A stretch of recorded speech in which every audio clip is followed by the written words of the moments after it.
Iya, enggak Pak. Saya buka dulu nanti. Saya mundur setelah itu tiga yang maju ya. Assalamualaikum warahmatullahi wabarakatuh. Waalaikumsalam. Terima kasih kawan-kawan jurnalis sekalian ya. Kita baru saja diterima oleh Komnas HAM. Alhamdulillahirrahmanirrahim, yang menerima langsung Ketua Komnas HAM Ibu Anis Hidayah, dan kemudian tadi Wakil Ketua dan juga Komisioner Bidang Pengaduan namanya Prabianto Wibowo. Jadi dua orang yang paling berkompeten di Komnas HAM ini menerima kami selama kurang lebih 1,5 jam. Dan kami sudah menyampaikan hal-hal yang perlu kami sampaikan, dan yang paling utama adalah soal adanya dugaan pelanggaran hak asasi manusia dalam penanganan kasus ijazah palsu yang pada saat ini sudah menersangkakan 3 orang yang kemudian hadir dalam pertemuan ini, yaitu Dr. Roy Suryo, kemudian Dr. Rismon Hasyawalan Sianipar, dan kandidat Dr. Fauzia Tiasuma. Yang kami persoalkan adalah prosedur dan substansi tentunya. Dari sisi prosedur, penersangkaan dan kemudian pelimpahan perkara hari ini sangat-sangat bermasalah. Karena kasus ini sesungguhnya tidak layak untuk ditindaklanjuti dalam tahap apapun, baik penyelidikan maupun sekarang pelimpahan kasus ini. Karena pangkal pokok persoalannya kan adalah ijazah, dan berdasarkan prosedur hukum yang ada harusnya dibuktikan terlebih dahulu ijazahnya palsu atau tidak. Dan karena ini adalah dispute di ranah hukum, ya harusnya putusan pengadilan non pidana yang harus menyelesaikannya. Ada citizen lawsuit yang ada di Solo, dan kemudian sebenarnya bisa juga digugat secara petun untuk mengetahui apakah ijazah itu palsu atau tidak. Tetapi ternyata prosedur itu dilampaui begitu saja. Bahkan mereka ini selain sebagai ahli, peneliti juga berstatus sebagai saksi ketika kasus ini menggelinding pada tanggal kurang lebih 15 April. Padahal berdasarkan Undang-Undang Perlindungan Saksi dan Korban, mereka tidak boleh dilaporkan atau dipidanakan. Karena itulah kita kemudian mengadukan ini ke Komnas HAM, potensi pelanggaran hak asasi manusianya, prosedur yang tidak dihormati, ketidaklayakan kasus. Dan terakhir sebelum dilengkapi, kami mengatakan kalau hari ini ada pelimpahan, sekali lagi mengatakan pelimpahan itu sangat tidak layak secara substantif dan melanggar prosedur. Bayangkan, setelah dilimpahkan tiba-tiba ada pemeriksaan ahli dan saksi kami. Ya kami tentu saja sudah mengajukan, tetapi rupanya pelimpahan itu dilakukan sebelum pemeriksaan dan saksi dan ahli kami. Padahal ahli yang diperiksa baru 3, saksi belum, dan masih ada ahli dan saksi yang bakal kami ajukan. Itu satu. Kedua, secara substantif pasal-pasal yang dikenakan kepada RRT, Roy, Rismon, dan Dr. Tifa itu memang tidak layak. Karena pasal tersebut memang pasal yang dimaksudkan untuk mengkriminalkan, bahkan ada upaya untuk sekedar ada ancaman hukuman 5 tahun sehingga bisa ditahan sewaktu-waktu. Itu juga sudah kami sampaikan. Dan terakhir, ketika kami diyakinkan soal gelar perkara khusus mengenai ijazah yang sokol asli, bahkan Mas Roy mengatakan makin yakin bahwa ijazah itu 99,9% palsu, dan itu juga keyakinan Dr. Tifa dan juga Dr. Rismon. Itu saja, silakan mungkin bisa ditambahkan siapa duluan. Mas Roy, silakan. Baik, Assalamualaikum warahmatullahi wabarakatuh. Waalaikumsalam. Jadi tadi kami di dalam juga dikonfirmasi langsung oleh Ketua Komnas HAM Bu Anis Hidayah, kemudian juga oleh Wakil Ketua Komnas HAM Pak Prabianto, dan juga oleh staf-stafnya. Ada juga khusus bagian pengaduan. Memang betul, kami dikonfirmasi, kami dulu pernah datang ke sini dan juga menyampaikan, dan tadi Komnas HAM juga menyampaikan kalau dulu sudah bergerak, tetapi ini ada beberapa data baru yang termasuk yang di-highlight adalah ketika status kami naik menjadi tersangka, kemudian kami kena cekal, kemudian kami kena wajib lapor. Itu adalah pelanggaran hak asasi manusia yang luar biasa berat. Ya. Dan kami tadi menyampaikan bahwa ini buktinya, kalau kami itu ketika melakukan penelitian, itu adalah resmi diminta oleh TPUA waktu itu, selaku saksi, ya, selaku ahli. Dan saksi atau ahli itu berdasarkan Undang-Undang Perlindungan Saksi dan Korban, itu memang tidak boleh ditersangkakan gitu, apalagi dilakukan pelanggaran hak asasi manusia seperti kami. Dan kami berarti kesimpulannya tetap sama seperti tadi yang disampaikan Prof. Rafli, ya, bahwa termasuk skripsi yang tidak diuji, itu adalah temuan kemarin ketika sidang Citizen Lawsuit di Solo, ya, Profesor Bagas itu menyampaikan bahwa harusnya orang-orang yang lulus tahun 80-an itu ada memiliki 2 ijazah, sarjana muda dan sarjana, dan Jokowi itu tidak memiliki itu. Kemudian berkas-berkasnya semuanya harus rapi, ada ketikan, kemudian tidak boleh, kemudian hanya tulis tangan dan lain sebagainya. Bahkan sekali lagi saya sampaikan bahwa hasil Citizen Lawsuit di Solo itu pun sangat-sangat penting, karena di sana pernah hadir Komjen Pol Ugroseno yang juga menyampaikan bahwa foto yang ada di ijazah yang disebut-sebut ijazahnya Joko Widodo ini bukan Jokowi, ya. Itu seorang komjen mantan Wakapolri aja mengatakan begitu. Nah, tapi yang paling penting hari ini yang ingin saya sampaikan, dan ini sama sekali baru, ya, tolong ini di highlight, adalah tadi Komnas HAM memastikan dari 2 gelar perkara yang diselenggarakan baik di Mabes Polri maupun di Polda Metro Jaya, semuanya mencatut nama Komnas HAM. Sekali lagi saya ulangi, semuanya mencatut nama Komnas HAM. Komnas HAM tidak menyatakan atau tidak hadir, bahkan tidak setuju dengan keputusan itu. Jadi tidak ada persetujuan Komnas HAM, tapi selalu dikatakan kami sudah persetujuan Komnas HAM. Jadi sekali lagi, tadi langsung dari Bu Anies, langsung dari Pak Prabianto, Ketua dan Wakil Ketua, bahwa semua hasil kepolisian itu di luar tanggung jawab Komnas HAM. Jadi di sini kita ini segera menyampaikan kepada masyarakat, dibantu oleh media, bahwa apa yang disampaikan oleh Komnas HAM itu tolong diperhatikan baik-baik. Polda Metro dan Mabes Polri itu mencatut nama, ya, mencatut nama Komnas HAM sebagai kesimpulannya. Padahal Komnas HAM tidak hadir di sana dan tidak ikut menyetujui kesimpulan bahwa ijazahnya asli, kemudian itu sudah diperiksa dan lain sebagainya. Saya kira tambahan saya singkat itu aja. Saya kembalikan Prof. Rafli supaya nanti tambahan dari Bang Jadi Rizwan. tadi dikatakan Ketua Komnas HAM bahwa mereka memang diundang dalam gelar perkara itu, tetapi mereka tidak datang. Nah, karena tidak datang ya tentu tidak ada koneksi apa-apa. Kira-kira begitu ya. Ya. Jadi disebutkan walaupun polisi pada gelar perkara mengatakan Komnas HAM juga hadir dan lain sebagainya. Tapi itu konfirmasi Mas Roy ya? Enggak, memang ada. Mereka yang soalnya waktu gelar perkara khusus pertama saya nggak datang. Oke, ya. Oke, silakan.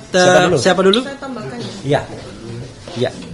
Ya, saya tambahkan yang kami laporkan sebagai sebuah diskriminasi berat, ya, sebagai sebuah pelanggaran HAM berat, adalah bahwa mulai dari kami menjadi saksi, kemudian naik menjadi terlapor, lalu naik menjadi tersangka itu, kami sama sekali belum diberikan kesempatan untuk memanggil saksi-saksi maupun ahli-ahli kami. Ya. Saksi ada charge maupun ahli-ahli kami yang menjadi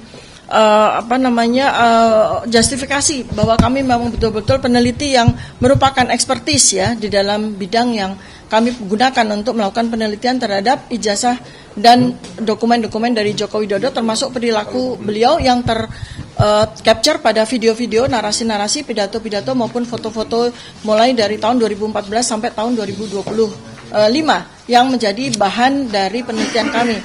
Nah, kemudian berkas kami, ya, sebagai tersangka sudah dilimpahkan oleh Polda Metro Jaya itu di tanggal 13 Januari 2026. Padahal tidak ada satupun saksi-saksi kami maupun ahli-ahli kami yang sudah diperiksa oleh Polda Metro Jaya.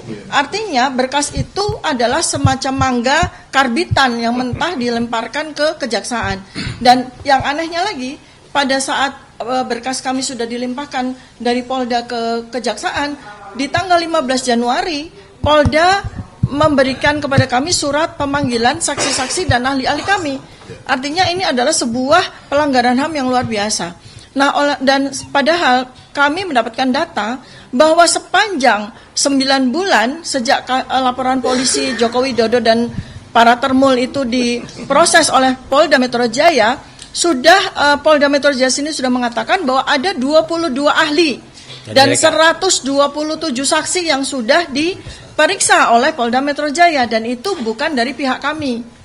Sementara kami tidak ada satupun saksi maupun tidak ada satupun ahli yang sudah diperiksa oleh mereka. Oleh karena itu maka ini sama sekali tidak fair, sama sekali tidak adil, dan tentu saja melanggar hak asasi manusia.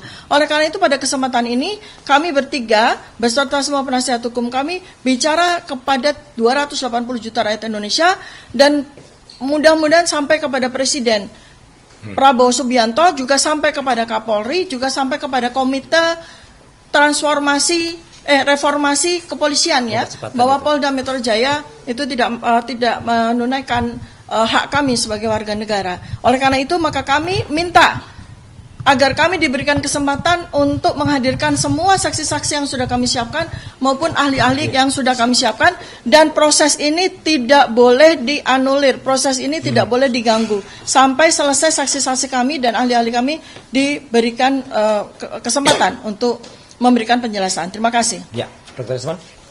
Penting. Ya. Terima kasih media.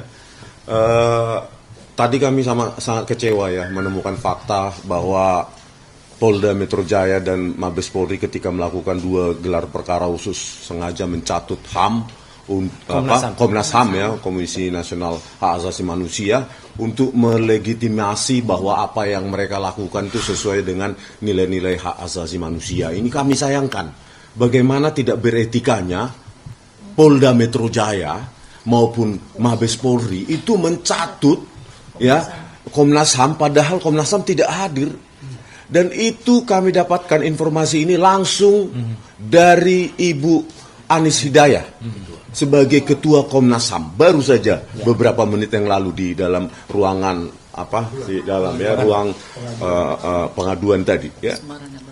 Nah, satu itu poin. Yang kedua adalah kami tadi menyampaikan bagaimana relasi kuasa ya sangat tercium bau ya. Relasi kuasa, bagaimana kita dengarkan cerita dari Bang Egy Sujana yang meminta kepada terlapor yang bukan lagi presiden, yaitu Joko Widodo, untuk memanggil Kapolri, memerintahkan Kapolda Metro Jaya, memerintahkan di Reskrimum. Langsung saat itu dipanggil Kompol Sari sebagai ajudannya, dan ternyata muncul di situ di Reskrimum Polda Metro Jaya salah satunya Kombes Iman Imanuddin dan Ibtu Rosadi, dan itu terkonfirmasi baik oleh Damai Hari Lubus, baik oleh pengacara Egy Sujana, Eli Daneti, maupun baik oleh Egy Sujana lewat telepon saya dengar. Gitu loh, mereka bertiga hadir di situ. Ini kan sudah melanggar. Bagaimana orang yang memproses kami, menyidik kami, tiba-tiba ada di rumah Joko Widodo dan gampang diperintah-perintah. Ya. Yang ketiga yang kami sampaikan adalah, kalau kemarin keluar keputusan Mahkamah Konstitusi untuk melindungi kerja-kerja jurnalistik wartawan dari kriminalisasi, dari penuntutan, pidana. Terus bagaimana dengan nasib kami, peneliti? Kami sudah puluhan tahun meneliti. Sama harusnya hak kami seperti wartawan, menuliskan buah pikiran kami dalam tulisan. Jangan salah, tulisan itu bisa mengubah dunia, bukan hanya Indonesia. Ya, tulisan itu bisa mengubah dunia. Ya, poin keempat. Rencananya minggu depan kami akan memberikan gratis 1000 buku Gibran Endgame Wapres tak lulus SMA. Ini adalah kerja pikiran, tulisan. Ya. Oleh karena itu kepada DPR dan DPD 1000, masing-masing dapat 1, tiap anggota DPR, DPD maupun staf ahlinya minggu depan. Kalau bukunya sudah kami siapkan 1.000, tinggal menunggu korespondensi tim PH Bala RRT dengan pihak sekretariat DPR maupun DPD. Ya, oke, terima kasih teman-teman atas kehadirannya. Terima kasih. Dikit aja ya, karena masih banyak pertanyaan. Kenapa pada saat gelar perkara khusus kemarin saya, Dr. Resmond dan Dr. Tifa bisa langsung menyatakan ijazah itu yang ditampilkan meskipun itu katanya asli, saya langsung mengatakan palsu ya. Kenapa? Karena foto ini sangat jelas sekali. Foto ini tidak mencerminkan foto yang usianya 40 tahun. Nggak usah jauh-jauh. Di sini ada buktinya. Coba lihat fotonya Mbak Okta aja. Ya. Itu baru berapa tahun itu? Nah, ID card-nya itu. Itu aja sudah. Itu kena hujan. Loh, Isa, ini kan juga hasil ini 40 tahun. Fotonya masih kayak gini, ya. Dan teknologinya lama lagi. Terus ada tangan yang katanya bisa embus, merasakan embusnya. Jadi itu ya, clear ya. Jadi sekali lagi 99,9% palsu. Tambah lagi keterangan ya. ya. Ini Ya. yang penting sekali ya. Ya. Untuk mengunci ini kuncian terakhir ya, ya. bagi kepalsuan dari ijazah tersebut ya. Ya, siap. Yaitu apa? Sesuatu yang tidak mungkin dipalsukan. Yaitu apa? Hologram. Nah. Ya. ada yang Hologram. Jadi ini adalah sesuatu rahasia dari ijazah. Nggak mungkin. Itu tidak bisa. Tidak bakal bisa ya. Jadi itu kuncian. Kalau mereka mungkin bisa menambahkan embos-embosan ya, embos palsu, karena mereka juga tidak memahami apa arti embos itu. Embos itu adalah cap ceklok untuk mengunci tanda tangan. Mereka tidak tahu artinya itu dan tidak bisa itu dipalsukan. Kemudian mereka menambahkan watermark, mereka menambahkan lintan stempel, tapi pastilah bahwa mereka tidak akan bisa menambahkan hologram. Terima kasih. Oke. Ya, oke. Terima kasih semuanya, teman-teman. Ada tiga apa? Oke, terima kasih. Pengacara ini, Pak Tony. Ya, perkara RRT saat ini sudah sampai di tahap di kejaksaan. Nah, kemudian sebagaimana kita ketahui, tanpa mengurangi rasa hormat kita kepada kejaksaan yang telah menorehkan prestasi dengan berbagai kasus korupsinya yang kita lihat ada uang triliunan disampaikan di konferensi pers kejaksaan, ada satu pertanyaan yang kita ingin tanyakan kepada kejaksaan. Silverter Masustina kapan dieksekusi? Nah, bagaimana Mas Troy? Iya. Kita nari-nari di depan Polda Metro. Oke. Kayaknya Silverter. Ya, jadi artinya lebih penting Silverter Masustina diproses dieksekusi dibanding dan punya prestasi dibanding memproses kasus RRT. Ya. Sekian, terima kasih.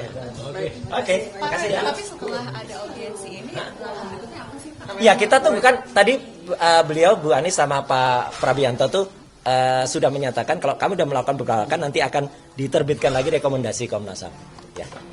Oke, itu ya. Tadi bukti-bukti penunjang apa aja yang dibawa ke... Iya, sama seperti laporan tadi, buku. Kita nyerahkan buku Jokowi White Paper, kemudian bukunya Bang Respon, Gibran Endgame itu juga disampaikan. Nanti buktinya nanti akan sampaikan Pak Refli, secara tertulis saya juga akan nambahkan. Karena dulu saya pernah menyampaikan presentasi tertulis kepada Pak Prabianto yang kesimpulannya yang tadi, yang saya sampaikan bahwa ijazah itu adalah palsu karena skripsinya juga palsu. Tetap Jadi, tidak berubah. mention kami, Komnas HAM itu adalah institusi taktis langsung di bawah Presiden. Ya.